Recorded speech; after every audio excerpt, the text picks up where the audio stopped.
اور وہ وقت یاد کرنے کے قابل ہے جب تمہارے پروردگار نے فرشتوں سے فرمایا کہ میں زمین میں اپنا نائب بنانے والا ہوں۔ انہوں نے کہا کیا تو اس میں ایسے شخص کو نائب بنانا چاہتا ہے جو خرابیاں کرے اور کچھ تو خون کرتا پھرے؟ اور ہم تیری تعریف کے ساتھ تسبیح و تقدیس کرتے رہتے ہیں۔ فرمایا میں وہ باتیں جانتا ہوں جو تم نہیں جانتے۔ اور اس نے آدم کو سب چیزوں کے نام سکھائے، پھر ان کو فرشتوں کے سامنے کیا اور فرمایا کہ اگر سچے ہو تو مجھے ان کے نام بتاؤ۔ انہوں نے کہا تو پاک ہے، جتنا علم تو نے ہمیں بخشا ہے اس کے سوا ہمیں کچھ معلوم نہیں، بے شک تو دانا ہے، حکمت والا ہے۔ تب اللہ نے آدم کو حکم دیا کہ آدم تم ان کو ان چیزوں کے نام بتاؤ۔ سو جب انہوں نے ان کو ان کے نام بتائے تو فرشتوں سے فرمایا کیا میں نے تم سے نہیں کہا تھا کہ میں آسمانوں اور زمین کی سب پوشیدہ باتیں جانتا ہوں، اور جو تم ظاہر کرتے ہو اور جو پوشیدہ کرتے ہو سب مجھ کو معلوم ہے۔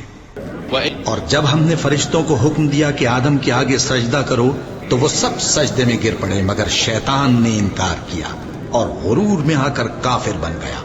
اور ہم نے کہا کہ اے آدم تم اور تمہاری بیوی بہشت میں رہو اور جہاں سے چاہو بے روک ٹوک کھاؤ پیو، لیکن اس درخت کے پاس نہ جانا نہیں تو ظالموں میں ہو جاؤ گے۔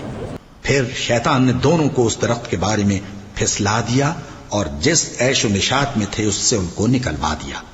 تب ہم نے حکم دیا کہ بہشت بری سے چلے جاؤ، تم ایک دوسرے کے دشمن ہو، اور تمہارے لیے زمین میں ایک وقت تک ٹھکانہ اور معاش مقرر کر دیا گیا ہے۔ پھر آدم نے اپنے پروردگار سے کچھ کلمات سیکھے اور معافی مانگی تو اس نے ان کا قصور معاف کر دیا۔ بے شک وہ معاف کرنے والا ہے، بڑا مہربان ہے۔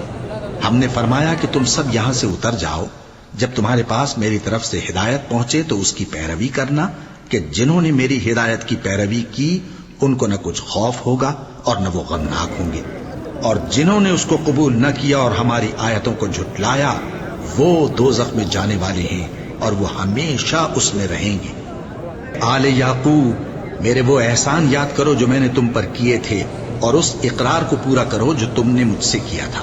میں اس اقرار کو پورا کروں گا جو میں نے تم سے کیا تھا، اور مجھی سے ڈرتے رہو۔